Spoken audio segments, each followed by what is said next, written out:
Cari telespettatori, rieccoci insieme anche questa oggi e siamo in diretta con la nostra ospite, ve la presento subito, ben arrivata qui con noi Margherita Grigolato della segreteria regionale Filcams CGIL Veneto. Buongiorno a tutte e a tutti. Ben arrivata. Allora, il tema è di grandissima importanza e purtroppo anche di grande attualità.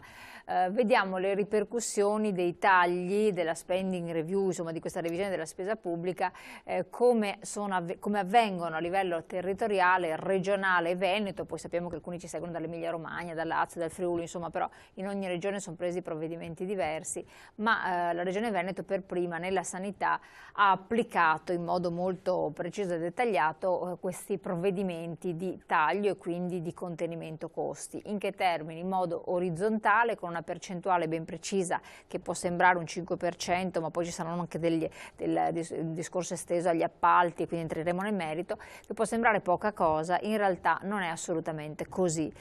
Che cosa succede? Cosa sta succedendo? Alla luce poi di una situazione dove c'era una sanità comunque rispetto al resto d'Italia di eccellenza, che andava bene, dei servizi forniti, una soddisfazione tutto sommato abbastanza estesa nell'utenza, nella clientela, come vogliamo chiamarla, nei pazienti, adesso sta cambiando rapidamente tutto e molti si chiedono, giustamente anche molti di voi più volte hanno fatto interventi, ma come? Pago il ticket, pago tanti ticket per ogni più piccola cosa. In altre regioni abbiamo sentito da interventi di altri telespettatori che magari non è proprio così. E perché proprio qui bisogna essere più rigorosi? Perché sempre a noi? Cosa si sta muovendo? Qualcuno reagisce? Ebbene sì, qualcuno reagisce.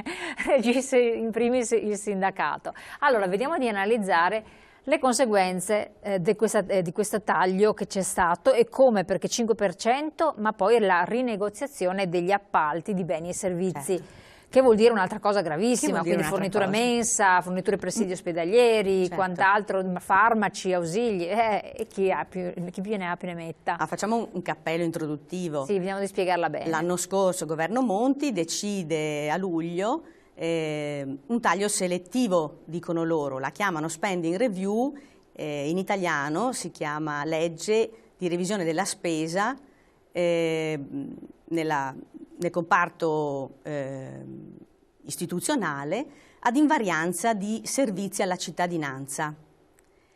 Noi abbiamo aspettato appunto questo provvedimento che oltre alla sanità interessa però anche gli enti locali, i ministeri eccetera, che prevedeva un taglio del 5% di tutti i beni e i servizi, degli appalti per beni e servizi.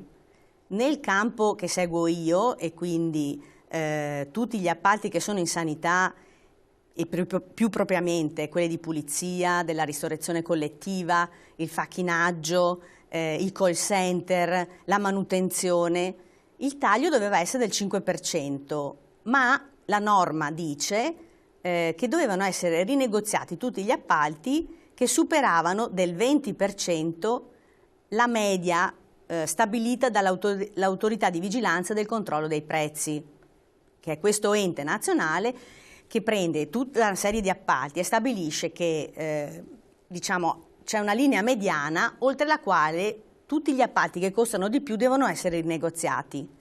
Ma gli appalti come sono fatti?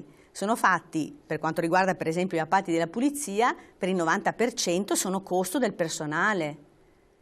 E quindi se chi ha vinto quell'offerta, cioè ha vinto quell'appalto, ha dato un'offerta ragionando sulle tabelle ministeriali del costo del personale e devono essere rinegoziate, ci può stare che l'azienda, come dire, dice va bene, mi taglio una parte del profitto, ma il resto dove viene scaricato? Viene scaricato sul lavoratore, perché quell'appalto lì era stato vinto in merito a un progetto che era stato fatto.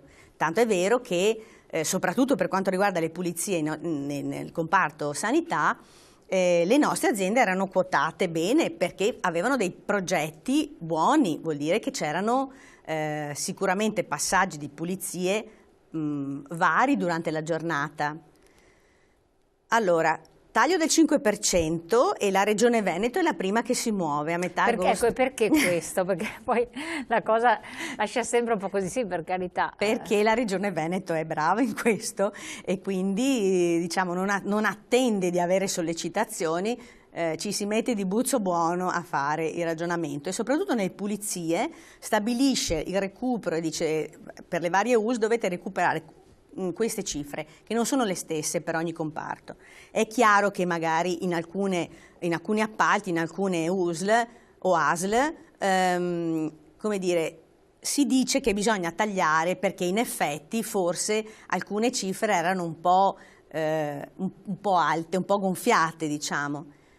E quindi va bene che non si pulisca, adesso qualcuno non me ne voglia, posso capire che la cappella dell'ospedale non possa essere pulita 6 volte alla settimana, può andare bene anche 2 volte e che gli spazi, però gli spazi comuni, cioè quelli dove tu entri in ospedale piuttosto che nei distretti, invece di essere puliti tutti i giorni vengono puliti una volta ogni 2 giorni. È vero che non vengono toccate, almeno per il momento, le pulizie nelle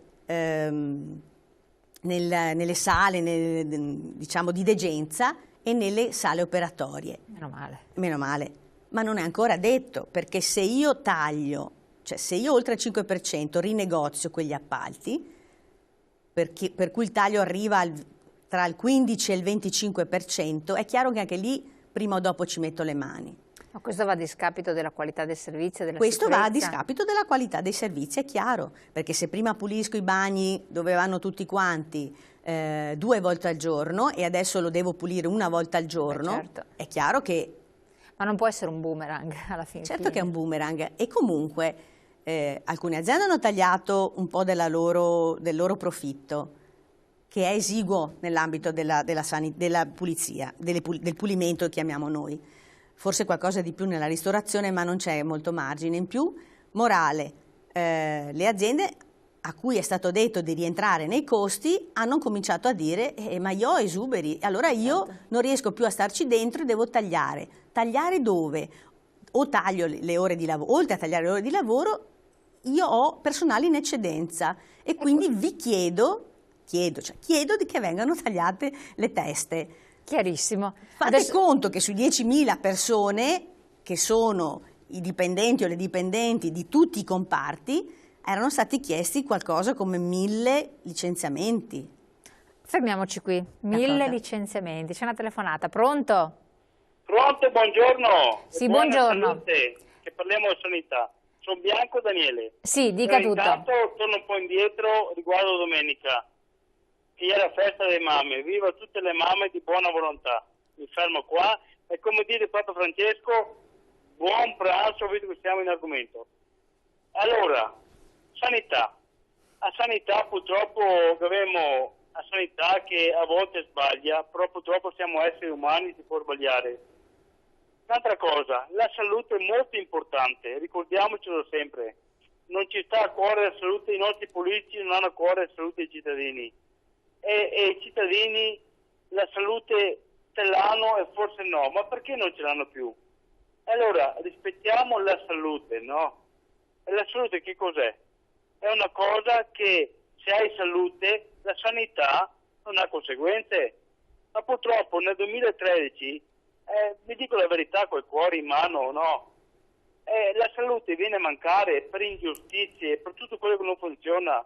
Allora bisogna che ritroviamo i valori veri, come sta cercando di fare Papa Francesco, Va bene. come hanno fatto altri papi. Va Andiamo bene. avanti per i valori e avremo salute. Va bene, grazie del suo intervento. Ricordatelo. Buona giornata.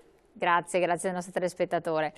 Allora, a fronte dei 1.000 licenziamenti, 1.000 ovviamente esatto. non di una ditta solo, sono variegate nel territorio, ovviamente quando un'azienda chiede della mobilità è chiaro che interviene il sindacato.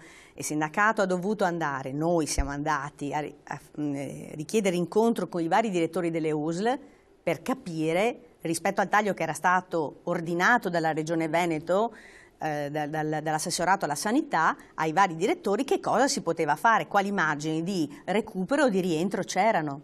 Per cui 5% e magari la rinegoziazione degli appalti nota fondamentale, alcune di queste grandi aziende per rimanere all'interno degli appalti in corso d'opera hanno dovuto fare un taglio precedentemente, l'anno precedente. Quindi questo con aggravi notevoli, e lì diciamo erano riusciti a tamponare, ma poi è stato molto più complicato, per cui con alcuni direttori siamo riusciti a ragionare e a fare degli accordi per cui loro riuscivano, come dire, a gestire all'interno del budget che era stato dato alcuni ridimensionamenti, sì, ma non tagli così evidenti, e alcune aziende hanno successivamente ritirato i licenziamenti. In altre invece siamo andati veramente, come dire, siamo andati oltre, per cui con alcune aziende abbiamo dovuto andare al Ministero del Lavoro, perché oltre al territorio veneto poi si sono adeguate anche alle altre regioni, per cui è stata chiesta la spending, e quindi se una grande azienda, adesso io non faccio i nomi, però richiedono licenziamenti in Veneto, in Emilia Romagna e nel Lazio, è chiaro che si va al Ministero. Alcuni licenziamenti, pochi per la verità, sono ancora sul piatto, e tutti questi licenziamenti, più quelli che sono sul piatto, siamo riusciti a fermarli o attraverso la richiesta di cassa integrazione in deroga, che ai noi però sta terminando, esatto. E siccome le aziende sanno che poi i tagli sono strutturali, quindi non è che si ritorna ad avere, no, dopo un taglio, diciamo, esatto, allo stato quo ante, non volevano gli ammortizzatori da una parte, dall'altra come si fa a ridurre? Si riducono le ore di lavoro, per cui rispetto a un appalto che deve essere tagliato di X milioni di euro, chi ci rimette sono le mie lavoratrici, perché vi ricordo che a maggioranza per l'80% sono donne che lavorano negli appalti della ristorazione, del pulimento, dei call center, eccetera, che quando va bene riescono a portare a casa 600 euro al mese. Se voi considerate che mediamente il taglio va dal 10 al 20% del monte orario, fate voi che cosa loro portano a casa. Una situazione drammatica a Sì, questo punto. perché sono part-time, chiaro, soprattutto nelle pulizie non riesce ad avere, è difficile avere 40 ore settimanali, di solito questi sono alcune signore sì e alcuni uomini che fanno dei lavori straordinari.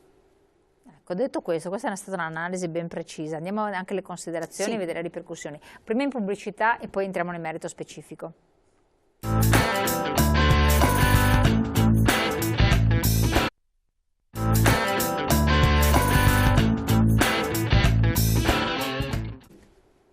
Allora, torniamo qui, eccoci qua. Allora, rivediamo un po' che cosa sta succedendo. Quindi alla luce di questa situazione, quindi un po' di emergenza, che tipo di reazioni sono state scatenate? È chiaro che abbiamo richiesto di incontrare sia l'assessore al lavoro Donazzan che all'assessore Coletto e al direttore generale della sanità Mantoan.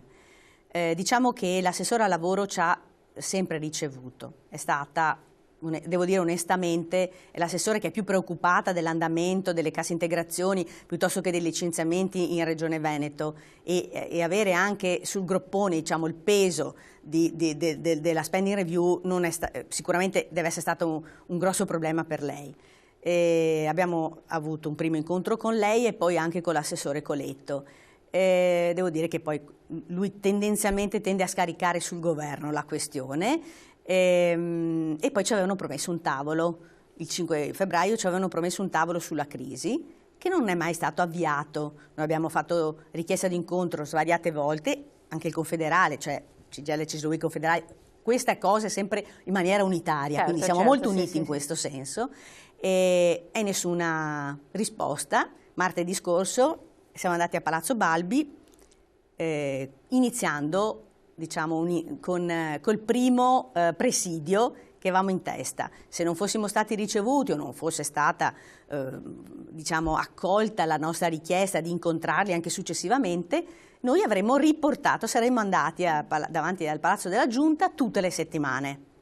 Cioè, devo dire, con mia somma sorpresa, che siamo stati immediatamente ricevuti dall'assessora Donazzan, che ha confermato che domani si apre il tavolo e a questo tavolo, ovviamente, assessorato della sanità, assessorato del lavoro, presenteremo tutte le richieste e tutte le considerazioni che noi abbiamo fatto fino ad adesso rispetto a quello di cui vi ho parlato fino adesso, ma non solo, perché nel frattempo si è aggiunta anche la, chiamo io, patata bollente molto grossa, dei tagli della Regione alla sanità privata convenzionata, cioè ai vari ospedali convenzionati, ma non solo, agli ambulatori dove andiamo a farci gli esami oppure andiamo a fare fisioterapia, e che anche loro hanno minacciato licenziamenti, perché è chiaro che il loro volume d'affari è stato ridotto di molto, e quindi anche questi hanno minacciato licenziamenti. Noi ci siamo mossi ai vari livelli, insomma domani mattina c'è questo incontro e speriamo che, come dire, ci sia l'inizio di un dialogo, di un ragionamento anche con le associazioni datoriali, perché no? Per riuscire a capire dove e come si può tagliare in maniera selettiva senza che ci siano peggioramenti in ordine economico per le mie lavoratrici, ma anche e soprattutto non ci siano minori servizi per i cittadini.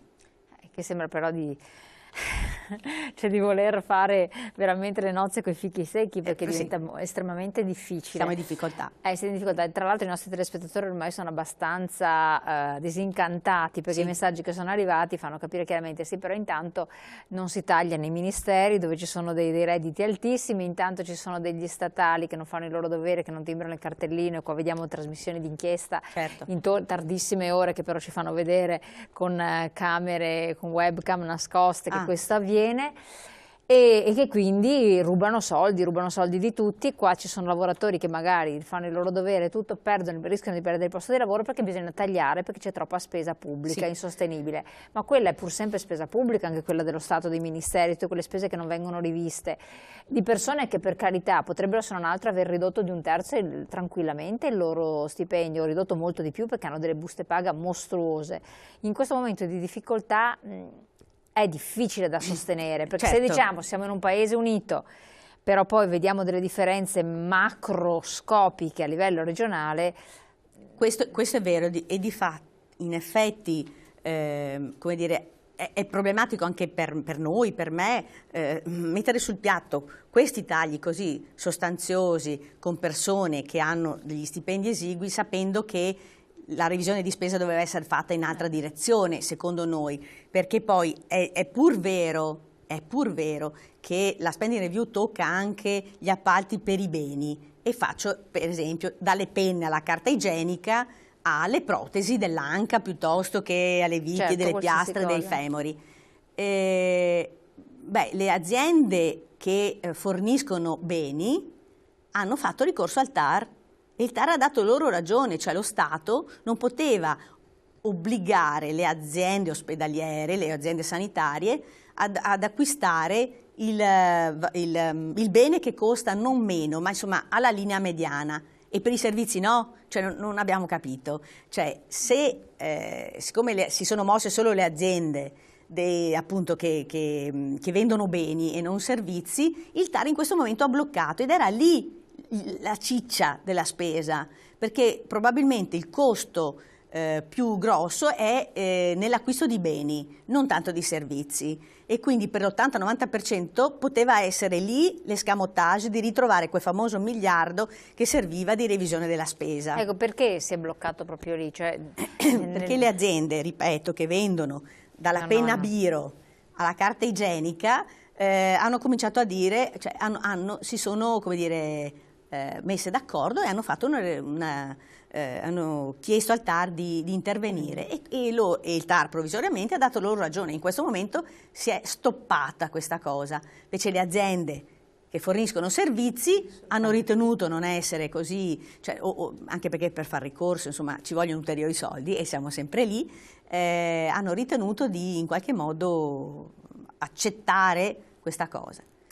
Poi c'è ulteriore questione, la legge di stabilità, che doveva andare in atto dal 1° gennaio, stabilisce che c'è un ulteriore taglio del 5%. Questo taglio del 5%... Ulteriore a tutto quello che è stato detto. Ulteriore taglio del 5%, ancora questo noi non l'abbiamo visto, ed è una delle richieste che abbiamo fatto alla Regione, cioè come intende la Regione provvedere, intende rispondere a questo ulteriore taglio del 5%, che vorrebbe dire che per alcuni comparti, per quello che conosco io, la riduzione delle pulizie sarebbe mostruosa.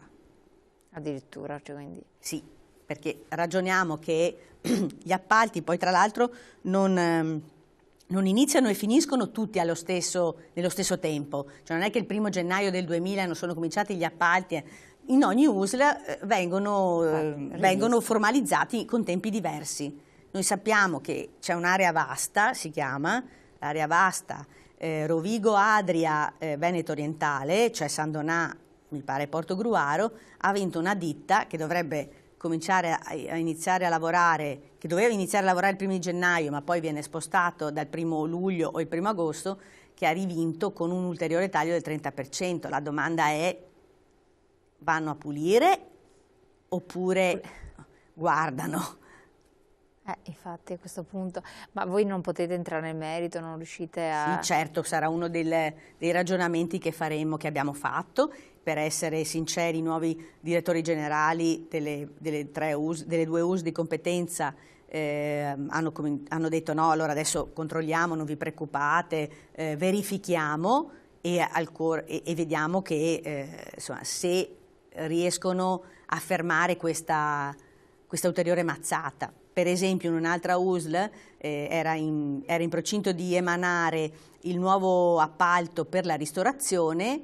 Quello è stato fermato perché era stato ridotto decisamente di tanti milioni di euro e le ditte serie non volevano concorrere perché non ci stavano dentro. E infatti è il solito discorso, no, a questo punto. E quindi abbiamo anche detto noi un giorno all'assessore: guardi che se parte quel tipo di appalto con questa riduzione ulteriore di costi, si rischia che vincano aziende anche in odore di mafia, perché è chiaro che a loro interessa solo riciclare denaro e quindi anche se diciamo, il costo è inferiore veramente a quello che costa il servizio, che problemi hanno loro? Loro ci stanno dentro perché tanto hanno sempre denaro fresco da immettere. Ecco, ma poi ci sono anche le cooperative dietro alcune aziende di servizi. Ci sono cooperative sociali, comunque, tra l'altro. Esatto, cioè che non è che sfruttino, però no, insomma sottopagano. Perché hanno tra l'altro appunto stipendi del contratto nazionale della cooperazione, delle cooperative sociali, scusate, e magari ovviamente è chiaro, tu dai lavoro a soggetti svantaggiati in qualche maniera e quindi hanno uno stipendio magari inferiore oppure sono soci di questa cooperativa e quindi vedono limitati decisamente anche i loro stipendi. E questo a discapito di un contratto regolare, quindi di un'assunzione regolare? Allora, se sono aziende, dico magari di appalti che potrebbero essere presi da società che pagano magari maggiormente. Certamente. E a fronte di tutto questo, rispondendo anche a altri messaggi che stanno arrivando, i lavoratori che perdono sempre più il posto di lavoro, che hanno minor potere di acquisto per queste ragioni, perché poi uno con una decurtazione di vario titolo, non è che si rischia che la sanità inizi ad essere costosa per il cittadino direttamente? A questo non saprei rispondere, perché in alcuni casi alcuni servizi sono stati reinternalizzati, nel senso, faccio l'esempio, no? Tu sei ricoverato in ospedale, non in tutte le ASL, devo dire, in alcune solo. Prima il servizio, non so, del tè, delle colazioni veniva portato dalle cooperative o dalle aziende delle mie lavoratrici, diciamo, delle lavoratrici che io rappresento.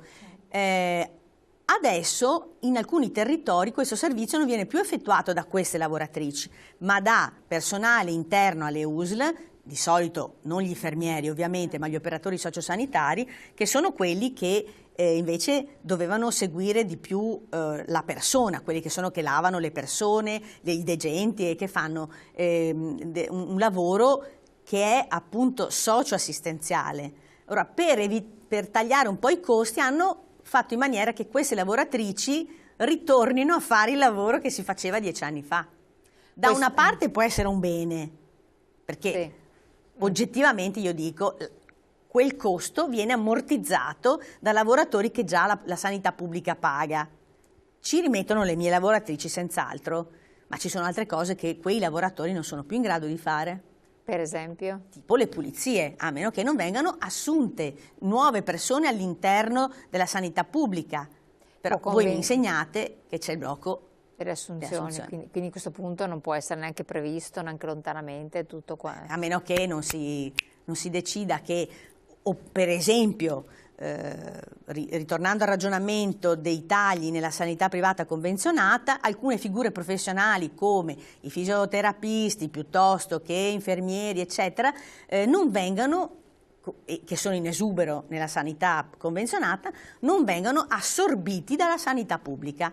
Questo è uno dei punti con cui si dovrà ragionare. C'è margine da questo punto di vista? Non lo so, onestamente non lo so. Questo problema qua, che parte comunque sempre da un provvedimento nazionale, non regionale, qualora la Regione Veneto non si fosse allineata a quello che un po' si parlava prima fuori onda, cosa sarebbe potuto succedere? Cioè, la regione ti risponde, se io sono una regione virtuosa, dovrebbero andare a tagliare maggiormente nelle regioni che non sono virtuose, faccio un esempio, il Lazio e la Campania, e allora noi abbiamo chiesto perché voi per primi, perché se non lo facciamo il prossimo anno c'è un ulteriore taglio di trasferimenti dallo Stato a noi e noi non ne vogliamo sapere, cioè già abbiamo minori trasferimenti quest'anno, il prossimo anno saranno ulteriori, dove vado a tagliare?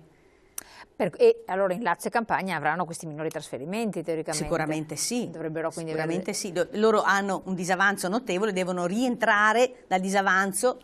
E quindi dovrebbe esserci. È chiaro che io non so rispondere in merito e non vorrei essere uno dei miei colleghi del Lazio o della Campania che si trovano questa partita così atroce. Assolutamente, esatto. Sì. Nella contemperazione degli interessi, per cui lei cerca di tutelare quante persone circa? Sono, diciamo, di tutti i comparti una 10.000 persone all'interno della sanità che non è poca cosa, esatto. Pubblica, sì. Vediamo poi, dopo la pubblicità, di capire che margine secondo lei potrebbe esserci, quindi di che morte dovranno morire, sì, insomma, e di conseguenza anche i cittadini, perché poi sono sempre delle ripercussioni sui servizi. Tra pochissimo dopo la pubblicità.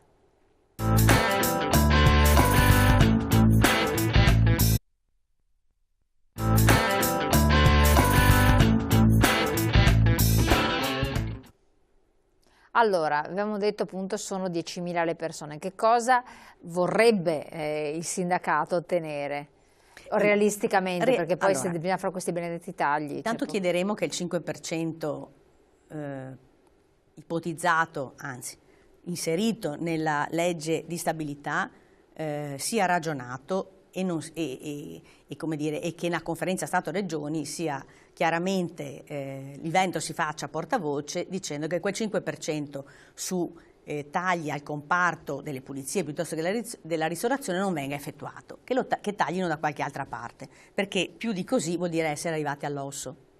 Questo è un punto. L'altro punto è che si possa rivedere la spesa, non complessivamente, anche territorio per territorio. Noi siamo anche disponibili a ragionare con loro, cioè il sindacato ha proposto un tavolo anche con le associazioni datoriali per capire come fare. Terza cosa, che la Regione si faccia promotrice lei stessa di un capitolato, cioè di un regolamento sugli appalti veneto. E cioè io non voglio che ci siano più appalti al massimo ribasso, non voglio, e per tutelare la legalità è chiaro che quindi non posso andare a costi inferiori, per esempio alle tabelle degli stipendi dei lavoratori, perché se una ditta mi offre, mi fa un prezzo dove necessariamente capisci che si va sotto la tabella ministeriale, è chiaro che vince perdendo. Cioè è chiaro che vince l'appalto, ma va in perdita rispetto non ad un utile, ma rispetto proprio alla spesa di quell'appalto. E quindi se ci fosse un regolamento appalti, ovviamente mutuato dalla legge nazionale sugli appalti, ma dove le regole nel Veneto fossero chiare, è chiaro che poi anche le USL si adeguano a questo e non ci sarebbero vittorie di alcune aziende che appunto propongono tagli, che vincono con ribassi del 30%, del 40%. Cioè come fai a assicurarmi? La stessa cosa che facevo prima. Vuol dire che avevi qualcosa che non torna. O c'erano dei margini elevati prima e nel pulimento non è così. oppure tu ci rimetti e ci rimetti per rimanere dentro, per avere lavoro, il che vuol dire che poi tagli a me. Non può essere che, per esempio, faccio un esempio, che nei tempi dove c'era vacche grasse, chiamiamo così, uno studio tipo questo, una stanza come questa, venisse pulita da 3 persone, quindi con un certo ritmo, con una certa tranquillità, eccetera. In un momento di vacche magre la medesima stanza deve essere pulita da una persona sola, perché un po' in tante strutture succede che prima c'era la segretaria, poi la segretaria non c'è più. Ho già capito, allora, perché tanti riflettono questo. Ma è giusto questo, ma nel comparto delle pulizie veramente i margini sono pochi. Vi faccio un esempio. Diciamo che non c'è nessuna legge che stabilisce quanti metri io devo pulire in un'ora, quanti metri quadri pulisco, ma generalmente si va dalle 250 alle 270 metri quadri ora, ma vuoto. Cioè questo ufficio sì, completamente vuoto. Una persona. Ma se questo ufficio comincia ad avere, comincia ad avere le scrivanie, e poi c'è il bagno, e poi ci sono, come nella scuola, i banchi dei bambini che devono essere puliti e igienizzati tutti i giorni, perché i bambini della scuola elementare piuttosto che della materna ci sbavano sopra. Capisci che tu non fai 250-270 metri? Le aziende ci stanno provando, come ritornano nei margini, dicendo alle lavoratrici che quella stanza lì, che prima facevano in un'ora, la devono fare in mezz'ora. È solo così. E sono le mie signore che corrono come delle matte. E ma non hai più il margine di prima. Questo sta già avvenendo negli uffici postali, ma questo è un altro ragionamento, perché... E che un tempo c'erano solo i bidelli, faccio esempio le scuole. Quello della scuola sarebbe un altro ragionamento, è un altro ragionamento ben più completamente diverso, che si può fare un'altra volta, credo, perché non so quanto margine c'è. Infatti, rapidissimo, il settore ristorazione invece? Nella ristorazione, a fronte del fatto che le aziende hanno un po' invece di 5 primi, sono ridotte da quel versante lì. Il problema più grosso è che ci sono meno pasti. Giustamente gli ospedali fanno più day hospital ed è chiaro che nei day hospital tu non dai il pasto al degente, c'è meno personale, ci saranno ulteriori riduzioni di posti letto ed è chiaro che si riducono anche i pasti, per cui io ho vinto l'appalto per, diciamo, 1000 pasti al giorno e invece l'US mi dice ma sai cosa è successo in corso d'opera? Questi sono diventati 700 e quindi io ti riduco il quantum. Il problema è che io ti ho fatto quel prezzo perché sapevo di poter ragionare su 1000 pasti. Se ragiono su 700, io i costi iniziali ce li ho sempre, non riesco a starci dentro. Assolutamente, ci sono dei messaggi che dicevano anche che ci sono le cooperative che utilizzano detenuti invece che impiegare i nostri giovani. Oggettivamente questa non lo so, però se sono cooperative il cui mandato è il recupero di personale, insomma, credo che sia all'interno della legge. Assolutamente, relativamente alla ristorazione, ne va a discapito della qualità? No, non credo tanto nella questione della qualità. Sì, magari possono non avere, che ne so, il pane di primo ordine, adesso dico io, ma insomma mi pare di no. Le aziende che fino adesso hanno concorso, i margini sulla qualità, cioè gli standard di qualità sono quelli, anche perché insomma la dietista che gira li sgama in italiano, li sgama proprio rispetto a questa cosa. Non credo. Quindi sono problemi seri. Sì, sono problemi seri. Che ricadono naturalmente, come sempre, sulle fasce deboli, ovvero sui lavoratori, che dovrebbero essere... Sì. e ovviamente sull'utenza, in questo caso il cittadino. Ecco, bravissimo, questa è la cosa. Le liste di attesa sono una truffa per far pagare i servizi ai malati che già la prestazione l'hanno pagata con le tasse. Ci possono essere delle ripercussioni anche da questo punto di vista, quindi minori servizi, minori spazi, perché poi le notizie degli altri giorni erano dei tagli importanti anche dei posti letto, tra le altre cose. E allora, siccome se la Regione finalmente tirasse fuori dal cassetto queste benedette schede ospedaliere di cui tanto si parla e non si capisce. Perché? Perché il piano sociosanitario è stato votato l'anno scorso, approvato l'anno scorso. Le schede che sono l'aspetto, cioè come si realizza quel piano, sono nascosti e quindi noi vorremmo sapere quanti posti letto in meno, di conseguenza quanto personale in meno. Anche lì, quindi. Il personale ovviamente della sanità pubblica e quindi poi ci saranno ulteriori ripercussioni nei miei comparti. Ecco, bravissima, però in realtà si è parlato di non riduzione del personale, ma di riorganizzazione Io mi auguro sia questo, certamente, perché se si riduce la sanità, diciamo, quella ospedaliera di degenza a fronte però della sanità territoriale, le persone, cioè il personale può essere ricollocato, ma è chiaro che se io ho meno posti letto, assolutamente, ho meno metri quadri da pulire, ho meno esigenze, meno posti, meno buoni pasto, insomma, da erogare. Perfetto, siamo in chiusura. Per la cassa integrazione in deroga vede qualche prospettiva? Che ne parlava? Io mi auguro proprio di sì, mi auguro che il governo, che in questo momento è in qualche modo nello spogliatoio, come ha detto il Premier Letta, capisca che è fondamentale trovare e reperire il 1,5 miliardi che noi consideriamo sia una sorta di salvagente, esattamente un salvagente, non è la panacea, ma è il salvagente. Allora potrebbe, come dire, dar fiato di nuovo a tutti i comparti che l'hanno chiesto, e quest'anno, questo Cigelle aveva detto che il 2013 sarebbe stato l'anno peggiore. Speriamo bene, va. Grazie naturalmente alla nostra ospite Margherita Grigolato per essere stata qui con noi, grazie a voi di averci seguito, dei messaggi di partecipazione, ci troviamo come sempre domani alle 12:40.